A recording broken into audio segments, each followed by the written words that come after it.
আজি আমি চিঠি লিখিছিলোঁ আমাৰ মা দেউতালৈ।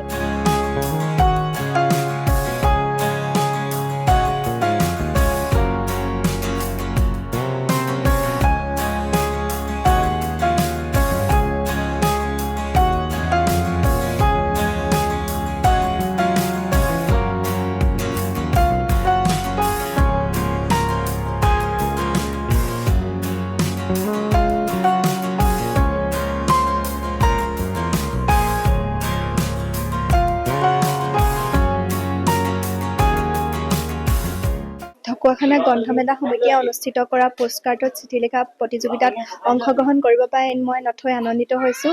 আগতে মোৰ পোষ্টকাৰ্ডত চিঠি লিখা অভিজ্ঞতা নাছিল, কিন্তু এইবাৰ প্ৰথম হৈছে। ভাল লাগিলে লিখি পিনি, বহু কথা জানিব পাৰিলোঁ।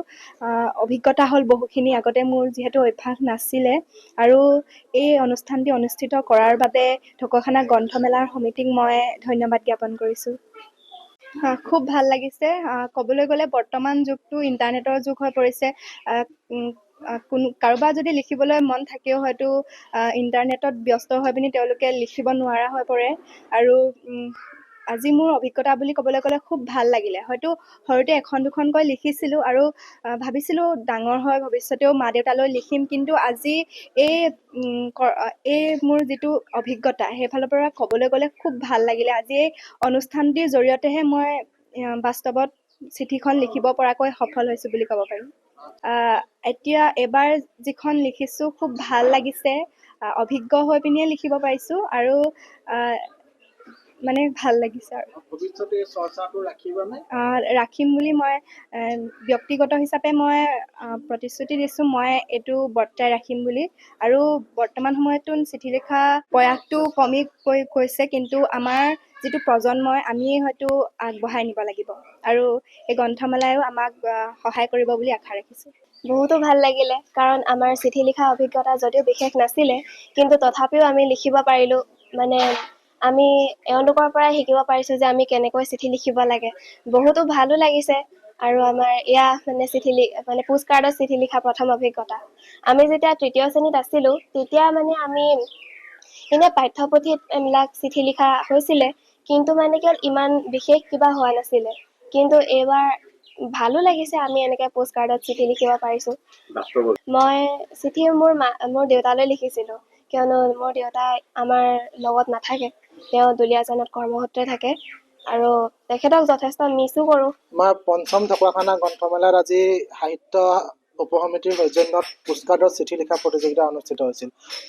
পোষ্টকাৰ্ড মানে আমাৰ কাৰণে এটা নষ্টালজিয়া। আমি যেতিয়া সৰু হৈ আছিলোঁ, তেতিয়া আমাৰ পোষ্টকাৰ্ডৰ লগত এনেকুৱা এটা আৱেগ জড়িত হৈ আছিল। আমি ডাক পখিলীলৈ চিঠি দিছিলোঁ আকাশবাণী ডিব্ৰুগড় কেন্দ্ৰত। তাতে এটা কুইজৰ প্ৰশ্নোত্তৰৰ প্ৰতিযোগিতা হৈছিলে, আমাৰ প্ৰশ্ন আপোনাৰ উত্তৰ। তাৰ কাৰণে আমাৰ পোষ্টকাৰ্ডখন নহ'লেই নহয়।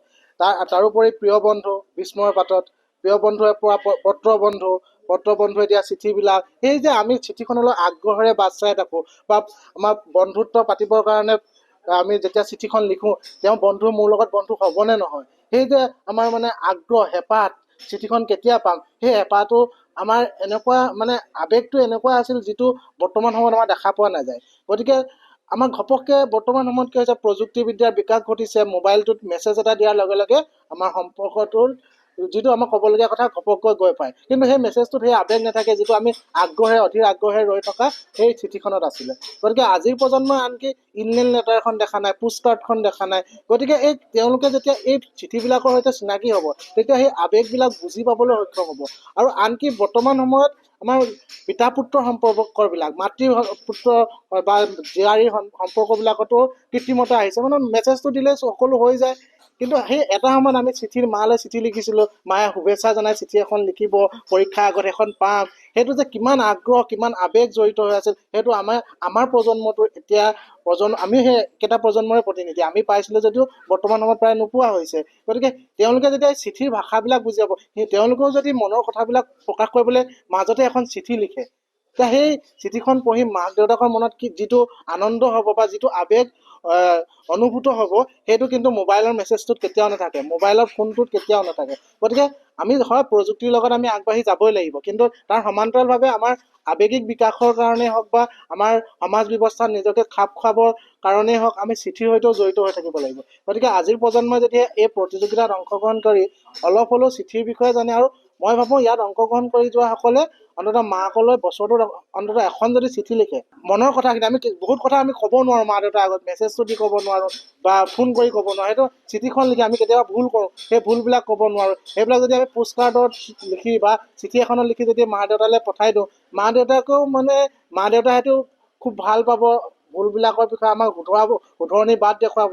গতিকে এই প্ৰতিযোগিতাটোৱে ছাত্ৰ ছাত্ৰীসকলক এনেধৰণে আৱেগিকভাৱে সুৰক্ষিত এটা প্ৰজন্ম গঢ় দিয়াত এক সফলতাৰ বাট দেখুৱাব বুলি আমি বিশ্বাস কৰোঁ। আমাৰ ঢকুৱাখানা মহকুমাৰ প্ৰায় কেইখন বিদ্যালয়ৰে প্ৰায় শতাধিক ছাত্ৰ ছাত্ৰীয়ে এই প্ৰতিযোগিতাত অংশগ্ৰহণ কৰিছে, আৰু তেওঁলোকৰ অংশগ্ৰহণৰ প্ৰতি যি আগ্ৰহ আমি অভিভূত হৈছোঁ, আৰু তেওঁলোকে কেৱল ইয়াত অংশগ্ৰহণ কৰাই নহয়